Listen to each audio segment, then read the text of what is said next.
a half hour. Oh, there we go. Yeah, there we are. Hello and welcome to Coming Soon and WrestleZone. It's more just WrestleZone. The Coming Soon is just me. But we're here, WrestleZone Coming Soon. We're talking about Zack Snyder's Army of the Dead, which stars Dave Bautista, the soon-to-be WWE Hall of Famer. Is he technically one? Hall of Famer. Wasn't inducted. Right. No, he put it on delay. The delayed Hall of Famer, but he's going in, the legendary star. So we're here to talk about the film Army of the Dead. It's out on Netflix now. We've all seen it, and we have quite a bit of thoughts. And I think what's really interesting is the beginning of the film, where this isn't your typical zombie film. It deals with Area 51, and the zombie apocalypse all starts with some roadhead. I was not expecting. I died when I saw that first scene. I was like, oh, so we're going down that route. Robert, what do you think about the roadhead technique? Because, you know, if you cause a zombie apocalypse, I feel like that's not like the best technique, you know?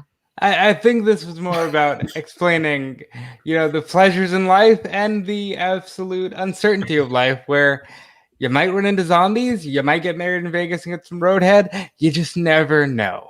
You never know what life has in store. If anybody wants a spoiler without context, we should just post that Shawn Michaels gif. Yeah, definitely. That's how Army of the Dead started. Yeah, it was such an exciting opening scene where, you know, the big alien zombie, I guess, the genetically engineered zombie appears. Colin, what do you think about the opening moments there?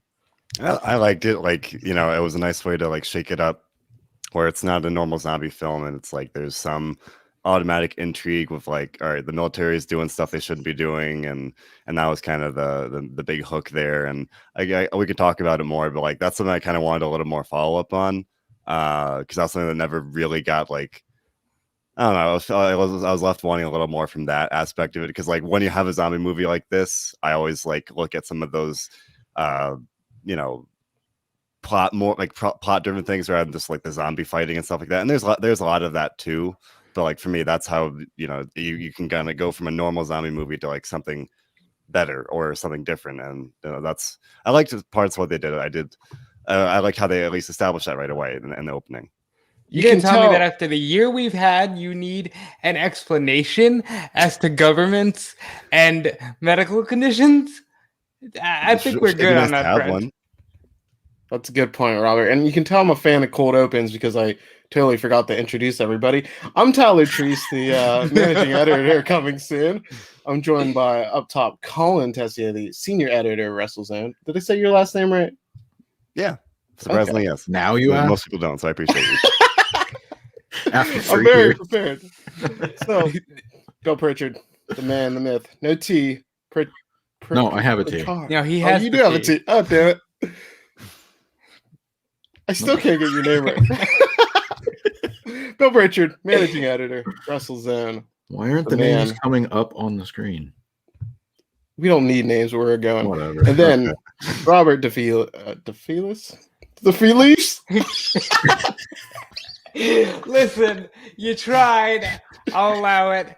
It's DeFelice. It's DeFelice. It is. It doesn't feel like somebody turned off display names. That's why. There we go. Yeah. Well, there we go. Now they know who we are.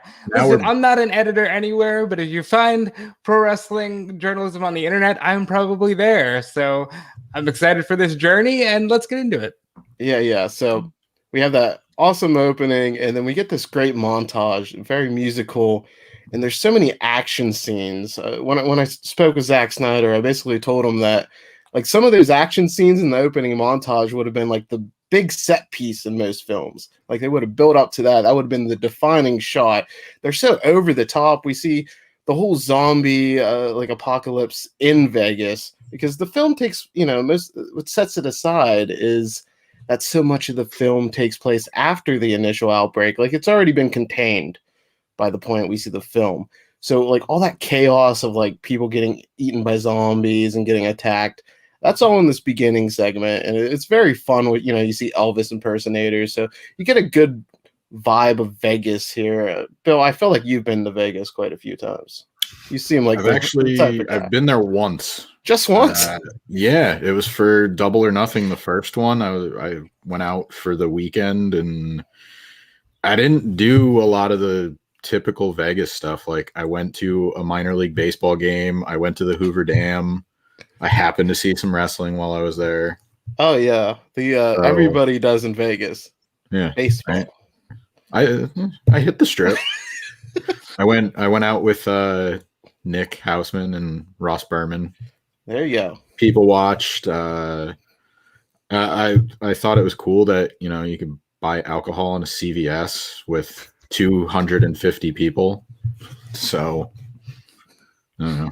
I didn't. I'm not much of a gambler, so whenever I go to like Atlantic City or Vegas, it's like I'm watching other people lose or win a lot of money.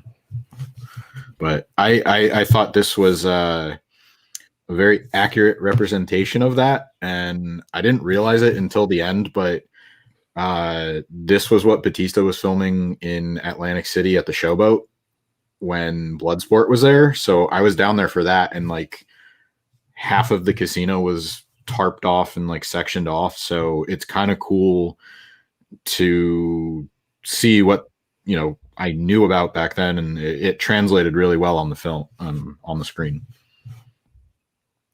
Yeah, and then Colin, what do you think about this opening sequence? Have you ever been to Vegas? I'm striking out on all my assumptions, both on how your names are pronounced and if who's been to Vegas and whatnot. Maybe Colin's like goes to Vegas every weekend. Who knows? I can guarantee you that's not the case. I've never been. Not exactly my scene. Maybe I'll go one day. But I from what I know about Vegas, from what you see on like TV and stuff, like it looked great. It was very colorful. For me, it was funny just because for me, I came to this movie thinking of Zack Snyder in the DC movie sense, where everything's dark and gritty, and like you got this nice and shiny Vegas. I thought that was a kind of fun way to kind of I don't know, prove some of those assumptions about Zack Snyder wrong in terms of as a director.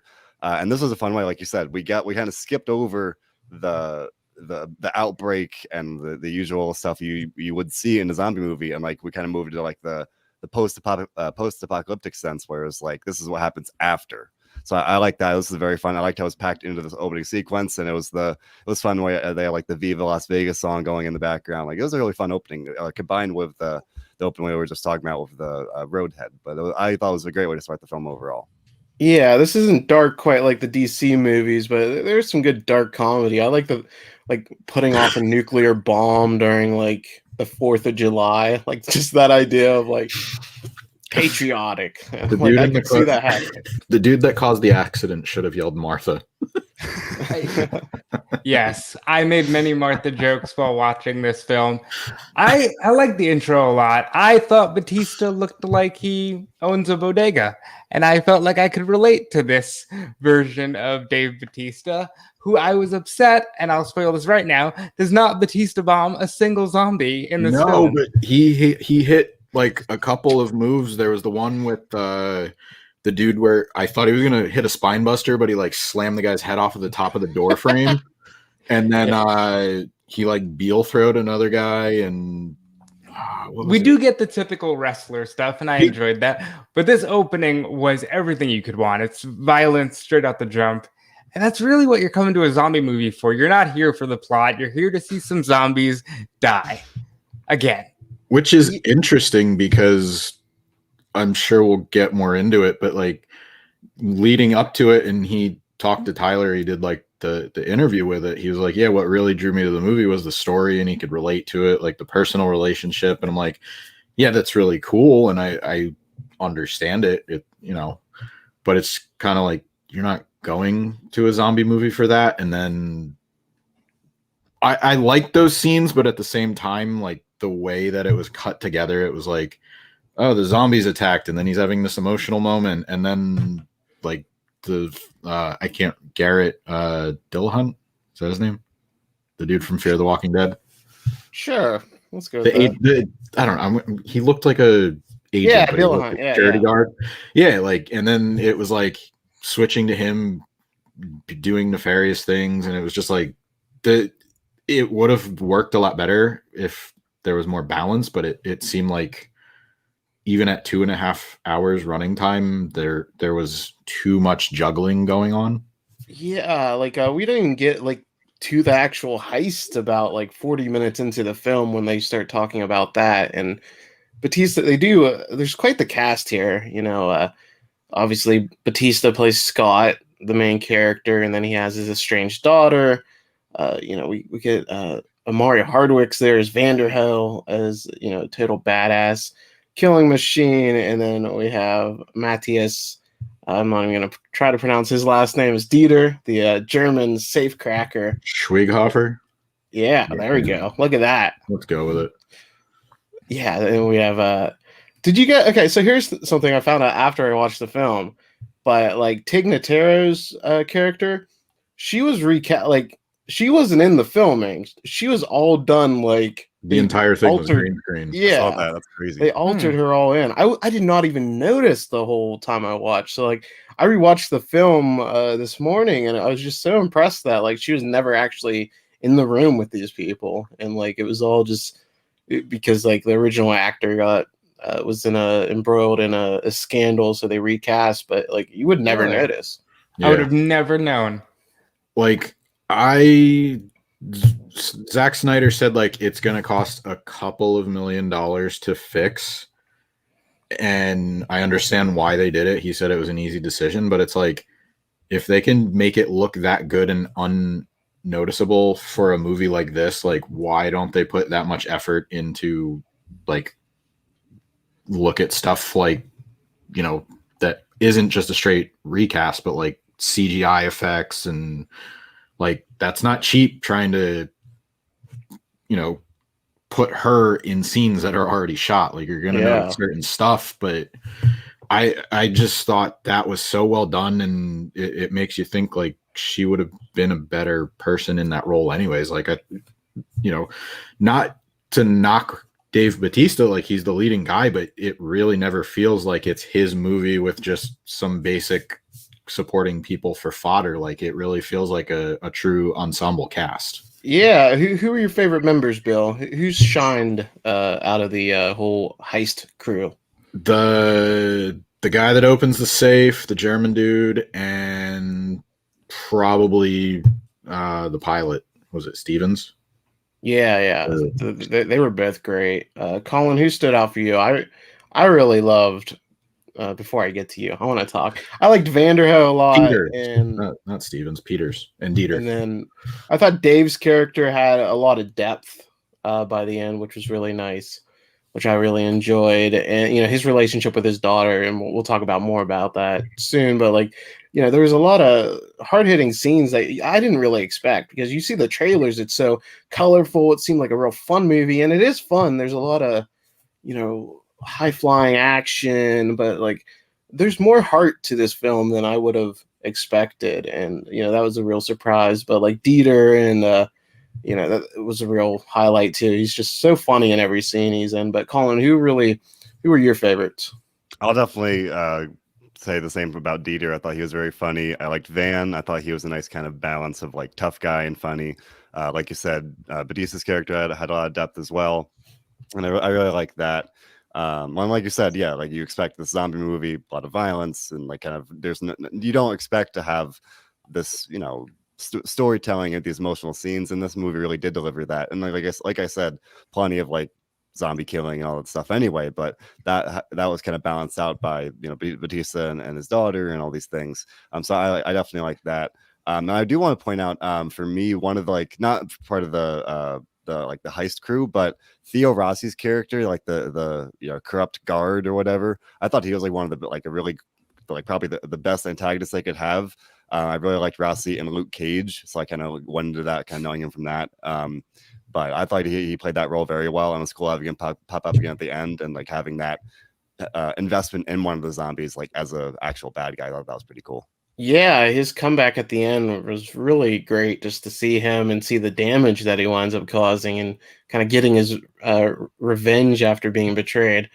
Robert, what characters really stood out for you in the film? First of all, what a scumbag that character was. Perfectly cast. I was so excited when he ultimately met his match. Coyote was great. Nobody's mentioned Coyote. Coyote was fantastic. I thought she brought a lot of levity to the film. Dieter and Van probably stole the film. And I like the pilot a lot. I can't believe that she wasn't actually in the film because she was one of the better characters. Yeah, it was originally a man. So like it's crazy that like not only did they recast the whole character, they changed the entire gender for the character, you know. So that was wild. And then yeah, but one character I did not like was Kate. Ooh. And we'll get there. Kate was terrible. She's Well- she's like the plot device. So it's like Yeah, more you heart don't than want her to be brains, there, I'd but it's say. there. So let's get straight into this because I did want to talk about the relationship between Scott and Kay, and that is like a big, the plot kind of revolves around that. And even though Dave Bautista character denies it, and he's like, "No, I'm not doing this just to get in with my daughter." It totally is the reason why he's doing this. It's not about the money. So, air your grievances about Kate, Robert. I want to hear this. Well, Robert. okay, Rand. look, she did not need to do half the things she did. They're in the middle of a zombie apocalypse. She's the epitome of more heart than brain. And I feel like we're supposed to resonate with this, but I just kept screaming, "You're screwing everything up." Everybody puts their lives more in jeopardy because you're more worried about this woman whose kids, by the way, that you're supposed to be watching. We don't even know what happened to her kids.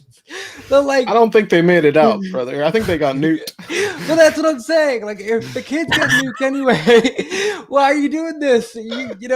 Your crew would still be here if you weren't so, let me think with my heart. Like, she ended up causing more problems than she did solving any of them. And by the way, she's not covered in any armor throughout this film. She was really just there to cause problems. You can't change my mind on that. Does anybody disagree with Robert? Because you made a compelling case. I feel No, like. It's true. It's true. she did get what, like 200 grand at the end, but it's like, Yeah. you had to shoot your dad in the You had to forehead. shoot your dad. Your mom is gone. You're in the middle of nowhere. Oh, and wait. The girl that you went in to save and killed the dead. entire team died too. It's like, what good did she cause? What did she bring to the table that you could say, you know what, Kate, we're better now because you were on this journey? Like, what did you do? Yeah, and it was surprising that like a lot of the deaths didn't come until that final 30 minutes of the film. Like most of the team made it unscathed, surprisingly, and you're like, wow, I can't believe all these people are gonna make it, and then just all goes to shit because of Kate. You screwed it up, Kate. And another thing that really makes Army of the Dead stand out was its portrayal of zombies. First off, there's a robot zombie that was shown in like one frame, which was like, what the hell's going on here? So there's all these theories about that. But like furthermore, there's like the alphas, there's like the tiers of the zombies, there's the zombie king, Zeus is his name. So I liked all these different zombies, like, and we still have the brain dead types, so like they're kind of like the grunts. So I like this class system a lot. Colin, what do you think about the portrayal of zombies in the film? I was really into it. I think in a lot of ways, like the zombie genre is one where like a lot of time it could feel like if you've seen one, you've seen them all. So anytime you kind of sit down and watch a new zombie movie, like it kind of has to work harder to really like bring you in, especially with the zombies themselves. And I just like the mythology here. Like you said, you have Zeus and they're like the smart zombies and the classes. And then I really like the one thing where it was like, oh, like they died when it was sunny, but then they come back when it rains. I was like, that's pretty cool. It's like, they're baking out there in the sun and then they can come back. And then also the hibernating, I thought that was awesome. That was a really cool, like really tense and like, different way to kind of incorporate horror into the movie, where it's like it's not just fighting zombies and like literally killing them. It's like trying to like evade them, and like I thought that was probably one of the better scenes in the movie. But I really like the different ways that Snyder and just the story itself like found ways to shake it up and do zombies differently, which I know I appreciated, because a lot of the time it does tend to kind of be a lot of the same stuff. So I definitely like that a lot.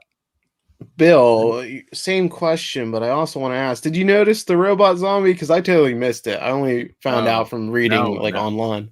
Now Like, that there's a you lot of little mentioned it, things hidden in this film, which is cool. Like, even UFOs appear at the beginning. Like, there's like one clip where there's UFOs in the sky. So like, they do a lot of world building, but they don't. It's kind of just like in the background that like most people probably won't notice, which I thought was cool. But what do you think about the zombies, Bill?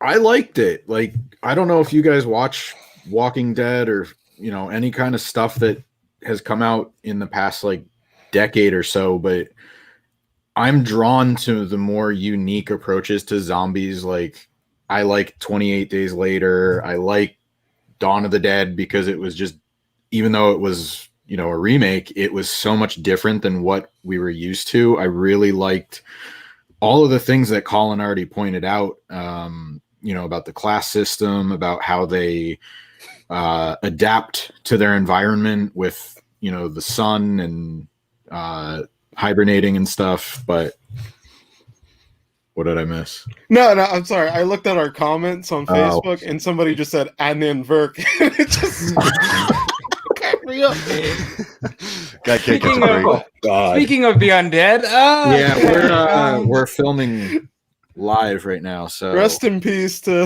Adnan Verk's WWE career, I guess. And it'll rain one day. He'll come back. But yeah, like, I liked all that stuff. I liked how the only thing I didn't really like was, like, I know it's a zombie film and you don't really need much explanation, but like, how the hell did zombies procreate? Like, that bothered me so how much. does that happen? Because that baby offspring, like, it was at the point where it would have had to have been created after they both turned. So I don't know if this is going to be like one of those things explained like in the sequel, or if Zack Snyder's going to tweet out like, oh, P.S., here's how it happened. Like, well, okay, Bill, I thought you'd understand this being a father yourself, but when a mommy zombie and a daddy zombie love each other, the zombie stork then brings a zombie baby. Yeah, I mean, there was and a the zombie tiger, robot delivers the baby. I know it served as advancing the plot and serving as the reason that they went to war, so to speak, but it was just kind of like that part was a stretch for me. Like, I like how this is where you draw the line.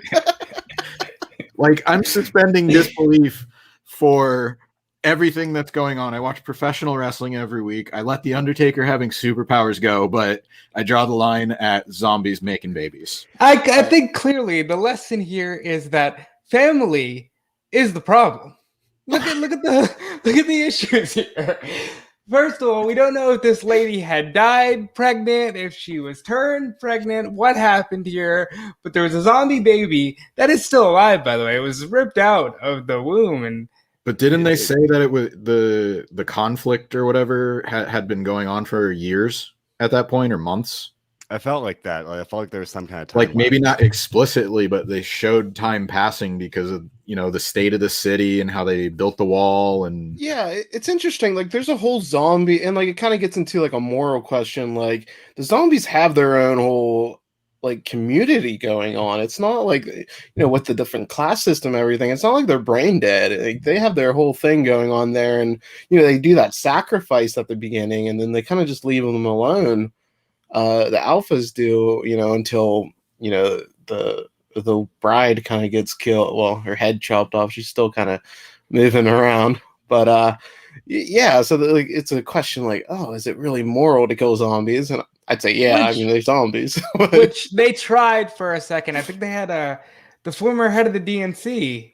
That lady was in the movie doing like a news press conference of, oh, is it moral to do this? And look, I don't think we need moral complex issues in a zombie film, okay? It just doesn't, that's not what we're here for. I will say, the person who took the head from the queen, total asshole, wanted to see that guy die a horrible death the entire film, and when it happened, I was here for it. All right, so Robert, I need to get your thoughts on the zombies. Specifically, there was a zombie horse and a zombie tiger. How do we get these animals? I absolutely want the zombie tiger. The zombie horse was a little weird. The tiger, which by the way ate the face off the man I was just talking about, and it was fantastic. That is a loyal animal. I mean, Siegfried and Roy, those tigers not loyal. The zombie tiger, very loyal. Look at what it did to this piece of filth. Just ripped his face right off for messing with the queen. I appreciate that loyalty. I think we need these hybrid zombies animals. This is what we need in the world in 2021. Great. I thought that was the best kill.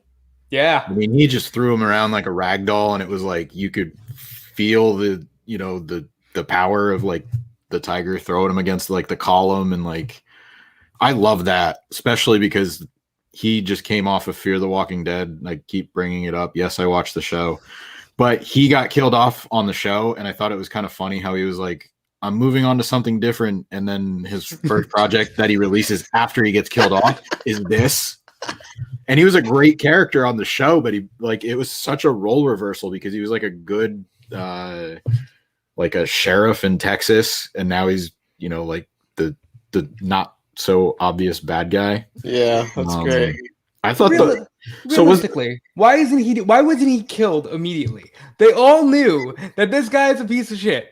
We need to kill him. He's here to watch us. Why didn't they just kill him? Because the girl was like, I'll keep your secret or whatever. And then he double crossed her, even though everybody was like, that's what's going to happen. The coyote. But I don't know. I got to say, it was great how they lowballed the guard guy. Everybody else is getting paid millions. They're like, we'll give you 10 grand. He's like, yeah, I'm down. Like, I'll do whatever you want for 10 grand. Oh, man. So, Colin, the big bad here is Zeus. How'd you feel that the King Zombie really worked as an antagonist, especially that final fight scene where he's wrecking hell throughout the city and he jumps on the damn helicopter? There's some crazy scenes there. I liked it a lot, and like Robert was saying, that he didn't want this moral debate or whatever. But man, seeing the zombie cry, okay, like I had feelings. This man just lost his zombie queen, so I like. I like that, that kind of that aspect where it was like there was emotion and I guess romance. There was a baby, man. There's a zombie baby. So like think about the zombie babies. So, but for the character, like for the monster, the villain himself, I thought it worked really well. The way he was shot, like he had this presence. So every time he like arrived, it was like, oh, someone's about to go down. And then like someone pointed out earlier, like he's wearing this like mask that looked like the Undertaker's from like back in the 90s. Like, and I don't understand where the mask, like, other than just being for battle armor, I guess. But he's a zombie, so that didn't make a lot of sense. Well, no, it's he's got to protect his head. He knows that's where they're going. Right. So he took Kane's mask on top of a mask that he did in the Return of the Mask era, and just like, all right, here we go. I liked the alpha idea, but it just, come on, again, these are unnecessary plot holes. We don't need to be going after the zombie queen. Why does this zombie have emotions? You're dead. How you crying? You're already dead. What are you crying about? We got a whole animated series coming up. We got sequels planned. So they need all this plot devices to flesh out the universe. Yeah, I remembered that after I finished the movie, I was like, oh shit, the animated series is a prequel. So it's kind of like, okay, they could do something like Bates Motel where they completely reinvent it and like completely win me over. Or it's just going to be like, okay, it's a cartoon and I already know they all die. So why do I care how they got here? You know what I mean? Well, an interesting thing, when Van and Dieter are talking, they talk about like time loops and are they just repeating themselves? So, we see those dead bodies and they all have the same like jewel, like the one had the same one had the bandana. So like they play with some neat ideas that could certainly, be played up in the animated series, especially since you won't need to get all this star-studded cast together to, if you want to play with that idea. So, and then, I love that idea. I love you wouldn't expect like Van to be this like deep philosophical guy, which was such a funny thing with Amari's character. And man, I just love that bromance between him and Dieter. It's just so unexpected, and they really do steal the show a lot. And I guess let's talk about the ending here. Scott's death, a highly emotional scene, and most of it is spent talking about lobster rolls. All right, listen. I had lobster the following day after watching this movie because everybody loves a damn good lobster roll. Okay, like that's the most accurate thing said in this film. And it's true. Everybody does love a damn good lobster roll. But I want to talk about what we skipped over completely because that's how useless it was, which was Maria just being like, I'm here because I love you. Dave, let me think about that. Dave thinks about it for 5 seconds, and that's about all he gets because Maria gets her neck snapped. Not bitten, not anything. They just snap her neck. Like, there you go. Everybody you love dies, Dave. That's how this works, Bautista. Everybody you love dies. He already lost a wife. Oh, man. So, Bill, what's your thoughts on the ending and mostly lobster rolls? I kind of had an idea he was dying from the outset, but I mean, can we just get a movie where like something good happens to somebody that Bautista plays? Like, did you guys ever see that movie Bushwick or whatever? What the fuck? I did not. It was fucking awful. Like, it was good until like this movie's, I don't know, like 10 years old or whatever by this point, but like he gets killed like a third of the way into the movie, and it's just like this random shooting. Like, he's helping this girl. I can't think of her name right now. She was on Nip Tuck and a bunch of other stuff, but he like dies in it, and then it's kind of like similar concept where they have to get out of the city before some kind of like civil war breaks out, and you're like, oh yeah, they make it to the end, and then the last final character, like, they just fucking shoot her like right where she's standing, and it's like just this bleak like ending. And I felt like this was kind of towing that line, but then with the lobster roll stuff and like, at least he made amends, but I just kind of wanted to maybe see him like survive. You know what though, or at Bill? least that unit, like, have them stick together, even though they made amends, like, because they spent so much time apart. And it's like, it's not like the entire world was affected. They literally contained it to Las Vegas. So they had their own lives. It just, I don't know. It's a bit of a gut punch. I appreciated the plane at the end. I'll say that.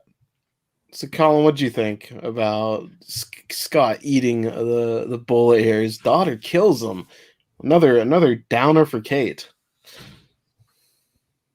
I mean, yeah, we were talking about Kate and like how in the plot, well, she was kind of useless, but then she like kind of gets that moment, so that was kind of weird. But that was a rough moment, man. Like, when they're just sitting there talking about lobster rolls, and then I'm like, I want a lobster roll, and like I'm sitting there sad and watching this man say goodbye to his daughter. Saying not goodbye only to are his you dream. sad, you're sitting there hungry now.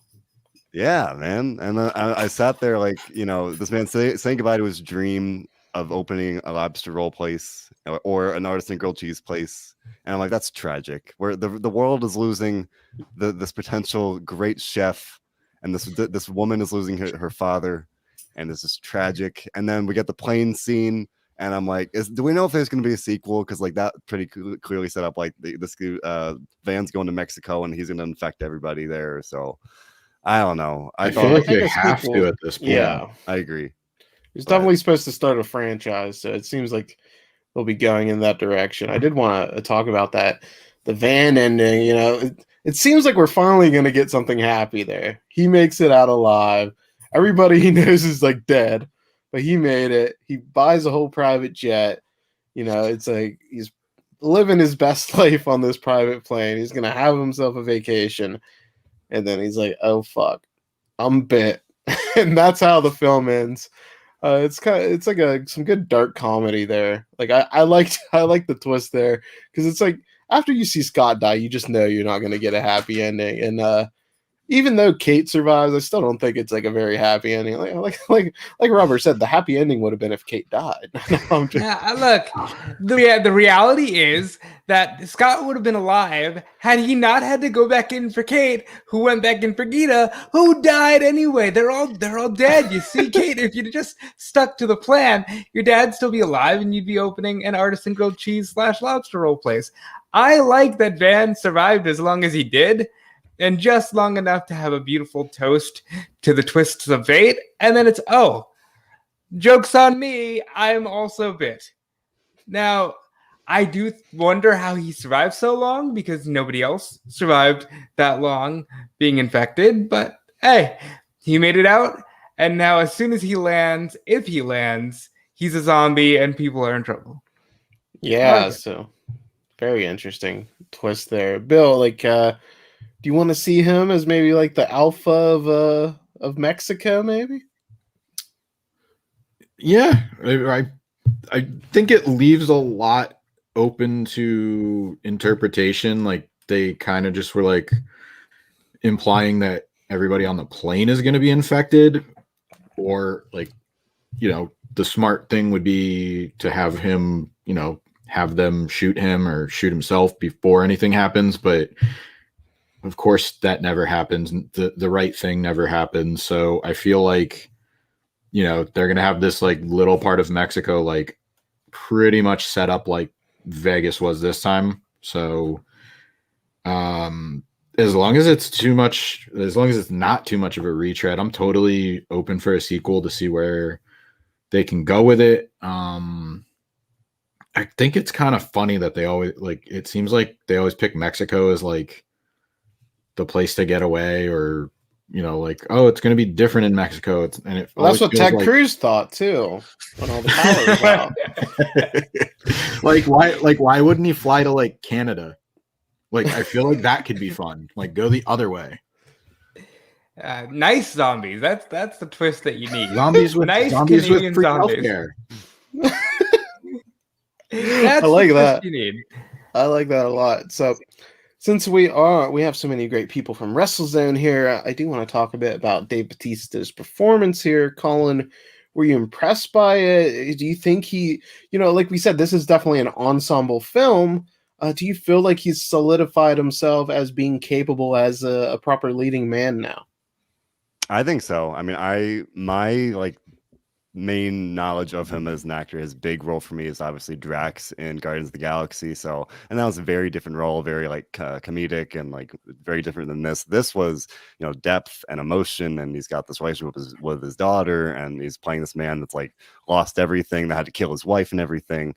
So I thought he did a great job with that, just kind of showing a different side of himself, where he was still very much like this action star, but it wasn't just, you know, just the guy killing zombies. Like, it was a guy that had feelings, the guy that had these relationships, and I thought he just really played that part very well. So if this turns out to be his like kind of, I guess, breakout performance wouldn't be the right word, but like, you know, something that kind of leads to him getting something else like even bigger than this potentially, I would not be surprised. I thought he did a great job. Yeah, and then Bill, you know, you've seen a lot of Batista over the year, but both inside the wrestling ring and outside. You know, I thought it spoke to a lot of how he found so much depth in the performance, and he was able to relate his own life and his own like failings as a parent at points in his life to really relate with this role. And I think that speaks a lot to his ability as an actor to give his character more depth. How impressed were you with his acting here? I thought it was really good. That's the short answer. I don't know if it was just me, but like, I feel like there was a shared mannerism, or like somewhat of the same demeanor that he had for Sapper in Blade Runner. Yeah, like, there's just something about him that he felt like he was carrying some of that, and I kind of like that he's a little more subdued and, you know, soft-spoken. He lets the events around him, you know, kind of convey the emotion, instead of being, you know, like everybody thinks, oh, he's this big ex-wrestler, like Jack dude. He's going to like scream and like throw stuff around. And he uses his power when he needs to, but he's like calculated. I liked how, I said this earlier, like it didn't feel like they were trying to force the role of like, okay, he's the head guy and it's just a bunch of other people supporting him. Like it was very much an ensemble. I think he could be a leading guy. I don't know what that project would be, but I would say this is one of his better acting roles. I mean, Yeah, I didn't like Bushwick because they killed him off, but at the same time, I loved him in Hotel Artemis. I think that's very underrated.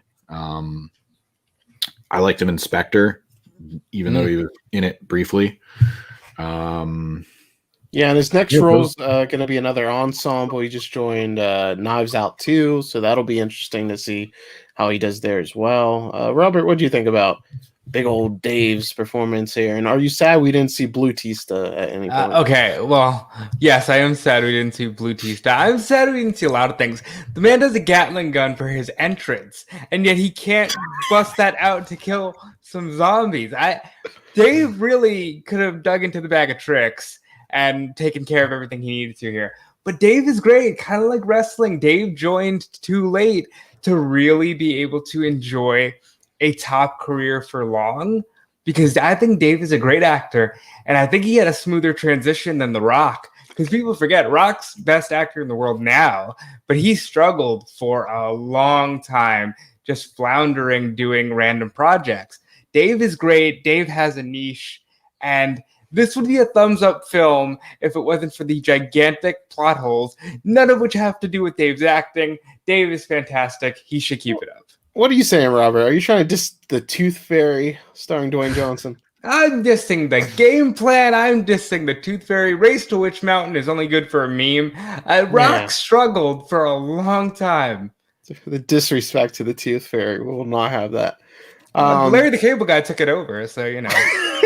Yeah. Okay, maybe you're right about the Tooth Fairy. That's a good point. So I guess let's wrap it up here. Get our overall recommendations. It seemed like everybody liked it, but I would like to get your final thoughts. For myself, I thought the film was really good. Like a lot of Snyder products, it was a little bit too long. It clocks in like 2 hours, 30 minutes, and I just feel like it could have been cleaned up slightly. Like at the beginning portion, that like the 30 minutes before they even like start the heist stuff is a bit like, after that great beginning, it kind of drags a little bit, but I get what they were doing, and they do build awesome stuff that pays off wonderfully at the end. So I'm not sure how I'd cut it, but it's a longer watch, but it does work well. So I give it, a thumbs up. I really enjoyed it. Colin, what do you think? You say it was a little long, but my question you wanted it too short? My question is, where's the Snyder cut of this movie? Give me a 4-hour cut of this movie. He's going to add the lobster truck on the end of it. Then seriously, I liked it. I thought it was good. For me, like a movie like this, it's easy to kind of get into when I have that automatic, like, it's Bautista. I liked him as a wrestler, so I'm kind of automatically willing to give it a chance in that sense. It was a fun zombie movie. I like like I said, I like the stuff they did with the zombie like mythology and stuff. And then they kind of counteracted that with a lot of heart and emotion as well. So for me, it's definitely a thumbs up and worth a watch. But yeah, it is a little long and it could be cleaner. But based on what we did get, I would say it was, a successful project, and one that I'm excited about this potential franchise of other, the prequel animated series, whatever it might be. I think there's definitely a lot of ground for further exploration as well. Definitely. Bill, would you recommend this film? Yeah, I'll give it a thumbs up. I overall enjoyed it.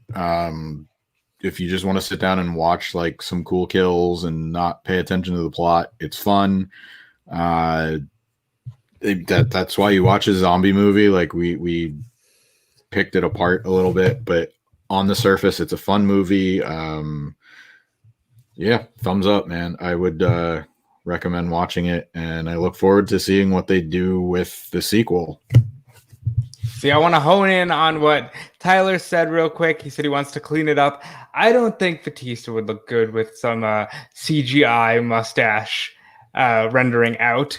So I don't want to see it cleaned up the way other Snyder films have been cleaned up.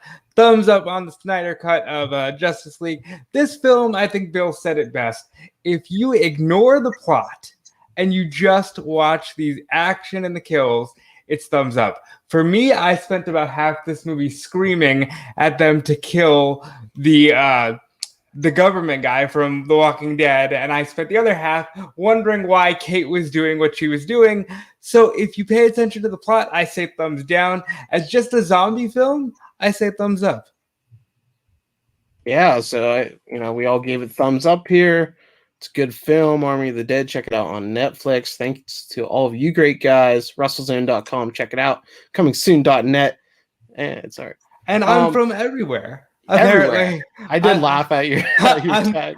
I'm just everywhere. So there you go. Follow me everywhere. Yeah, so thank you guys for all that. Thanks for watching our thoughts here. So we'll see you next time. Who knows when. Bye.